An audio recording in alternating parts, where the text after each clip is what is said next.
সবাইকে স্বামী টিপসে স্বাগতম। দেখুন, ফেসবুকে যখন আমরা কাজ করতে আসি তখন আমাদের যে মেইন প্রবলেমটা হয়, আমাদের রিচ ডাউন হয়ে যায়, আমাদের এনগেজমেন্ট ডাউন হয়ে যায়, আমাদের ফলোয়ার আসে না। রিচ, এনগেজমেন্ট এবং ফলোয়ার, এই ৩ টা বিষয় খুবই গুরুত্বপূর্ণ বিষয়। কারণটা হচ্ছে আপনি যখন ফেসবুকে কাজ করবেন, আপনার যদি ভিডিওতে রিচ না আসে, এনগেজমেন্ট না আসে, ফলোয়ার না আসে, তাহলে কিন্তু আপনি ডে বাই ডে আপনার এই প্রোফাইলটিকে ভালো অবস্থানে নিয়ে যেতে পারবেন না।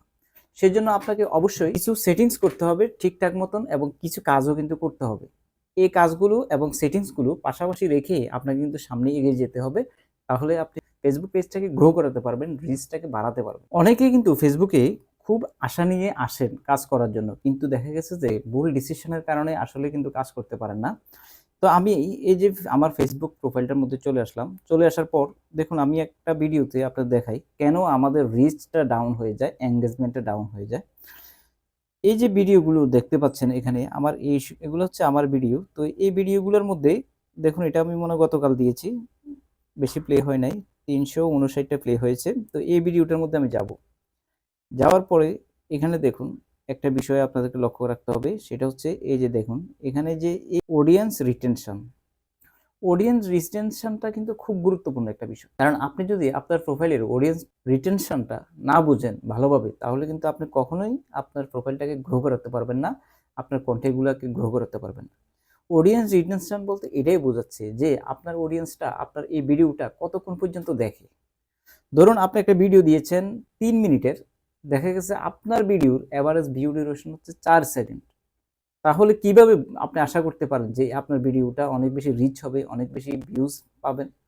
আপনার ভিডিওতে কখনোই ভিউজ পাবেন না এরকম যদি হয়। আপনার ভিডিওতে অবশ্যই আপনি কিন্তু ৩০ সেকেন্ডের উপরে কিন্তু এভারেজ ভিউ ডিউরেশন রাখতে হবে।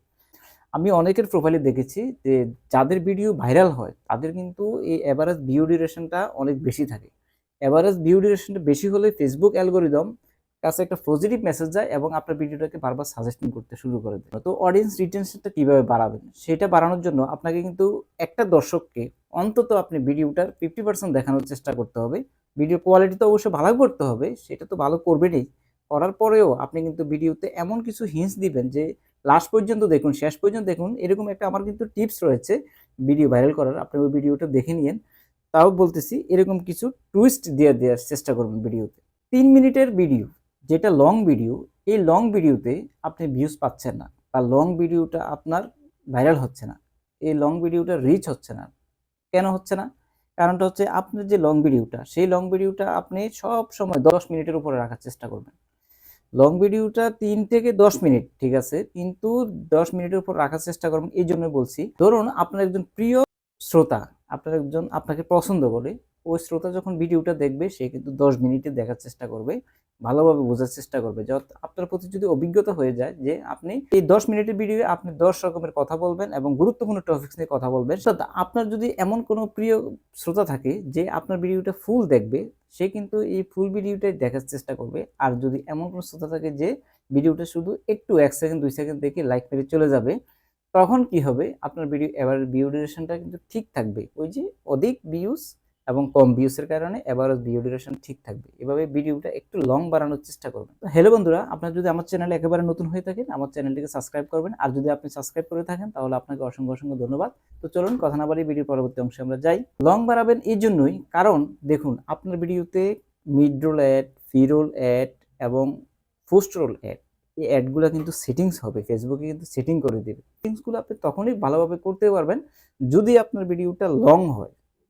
অর্থাৎ লং ভিডিও হয়, ১০ মিনিটের মতন ভিডিও হয়, তখনই আপনি কিন্তু এই সেটিংসগুলো ভিতরে অ্যাডগুলা কিন্তু ফেসবুকে অ্যালগরিদম বসাতে পারবে। না হলে কিন্তু বসাতে পারবে না। কারণ ২ মিনিটের একটা ভিডিওতে কয়টা অ্যাড বসানো যাবে? বেশি অ্যাড কিন্তু বসানো যাবে না। দেখুন, ফেসবুকে কিন্তু এখানে যে ৩ সেকেন্ড ভিডিও ভিউজ এবং ১ মিনিট ভিডিও ভিউজ এগুলাকে কাউন্ট করা হয়। তার মানে বুঝতেছেন যে ১ মিনিটের ভিডিও ভিউজটাকে অনেক বেশি কাউন্ট করা হয় ফেসবুকে। তাই এখানে ভিউ ডিউরেশনটা অনেক গুরুত্বপূর্ণ। এবং নন ফলোয়ার এবং ফলোয়ার, আপনি যদি ফলোয়ার বাড়াতে চান তাহলে অবশ্যই আপনাকে কিন্তু রিলস আপলোড করতে হবে প্রতিনিয়ত। রিলস কেন আপলোড করবেন? কারণ রিলসটা হচ্ছে এমন একটা সিস্টেম, যে সিস্টেমের মাধ্যমে নন ফলোয়ারের কাছে কিন্তু রিলসটা বেশি যায়। রিলসটাকে ওইভাবেই সাজানো হয়েছে প্ল্যাটফর্মটাকে, যাতে নন ফলোয়াররাই প্রথমে বেশি দেখবে রিলসটা। ফলোয়ার থেকেও নন ফলোয়ারের কাছে বেশি যাবে রিলসটা। তো সেক্ষেত্রে কেউ যদি ভালো লাগে আপনাকে ফলো করে রাখবে। সেটাই হচ্ছে, এই জন্যই রিলসটা আপলোড করতে বলেছে। আর এখন দেখবেন যারা কন্টেন্ট মনিটাইজেশন সেটআপ পেয়েছেন তারা কিন্তু বেশিরভাগ রিলস আপলোড করেছেন এবং পেজ সরাসরি দেখিয়ে রিলস আপলোড করেছেন, অর্থাৎ অর্গানিক ভিডিও আপলোড করেছেন। এখন আপনি যাদের প্রোফাইলে আমি দেখেছি যে কন্টেন্ট মনিটাইজেশন সেটআপ এসেছে, ভিউজটা যদিও কম, বাট কিন্তু তারা তাদের ফেসটাকে সরাসরি দেখিয়ে ভিডিও আপলোড করেছেন, অর্গানিক ভিডিও আপলোড করেছেন, সেই জন্য তারা সেটআপটা পেয়েছেন, কিন্তু ভিউজটা এখানে ফ্যাক্টর নয়। রিচ বাড়াতে হলে অবশ্যই আপনি আপনার ভিডিওতে যারা কমেন্টস করবে সেই কমেন্টসগুলোকে আপনি ধীরে ধীরে আনসার করার চেষ্টা করবেন। যেমন ধরুন আপনি একটা ভিডিও করলেন, সেই ভিডিওটার মধ্যে ধরুন 10টা কমেন্ট আসলো, তো আপনি কি করবেন, একই সাথে সবগুলো কমেন্টসের আনসার কিন্তু দিতে যাবেন না। কারণ হচ্ছে সবগুলো কমেন্টসের আনসার যদি আপনি একই সাথে দিতে যান তাহলে একবারেই কিন্তু এটার এঙ্গেজমেন্টটা বেড়ে যাবে, একবারে রিচটা বেড়ে যাবে। বাট আপনি যদি একটা কমেন্টস বা 2টা কমেন্টসের পরে 1 ঘন্টা পরে বা 2 ঘন্টা পরে আরেকটা কমেন্টসের আনসার দেন, এভাবে কিন্তু ধারাবাহিকতা বজায় থাকবে। দেখা গেছে আপনার যে অডিয়েন্স আছে সেই অডিয়েন্সটা কিন্তু সবাই কিন্তু সবসময় অনলাইনে থাকে না। সেই অডিয়েন্সটা যখনই আসবে তখনই ফেসবুক এটাকে সাজেস্টিং করবে। সাজেস্টিং করলে আপনার ভিডিওটা তখন সে দেখবে এবং এটার রিচটা বাড়বে।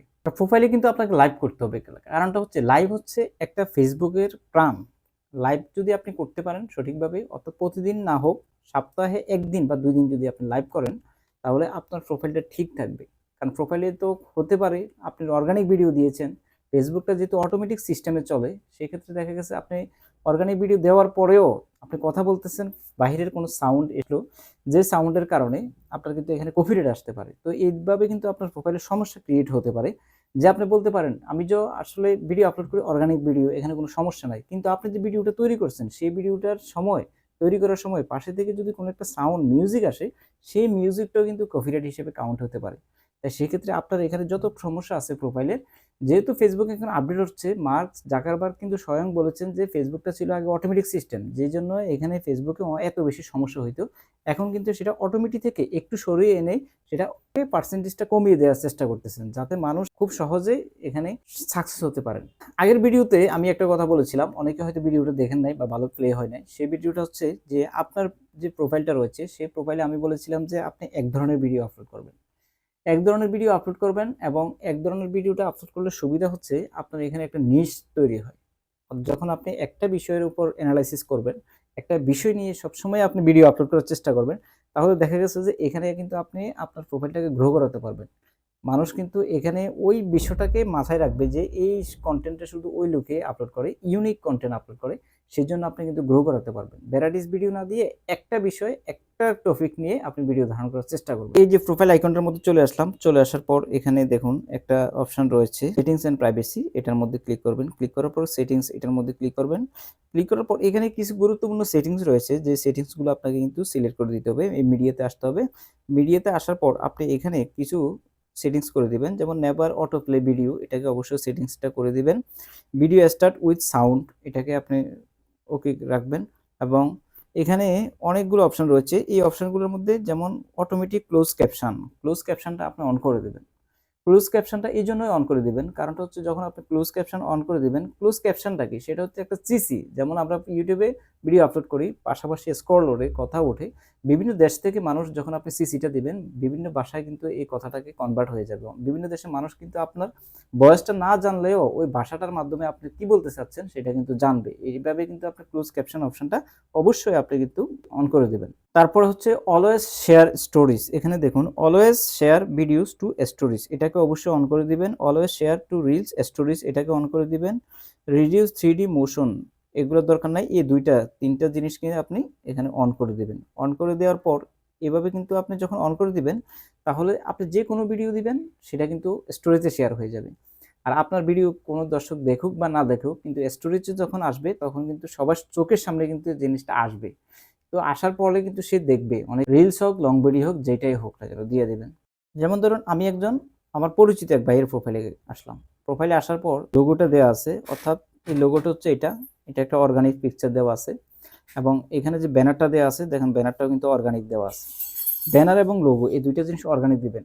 এখান থেকে সেখান থেকে কপি করে যদি এখানে এনে দেন তাহলে শুরুতে কিন্তু আপনি ভুলটা করবেন, শুরুতে ভুল করা যাবে না।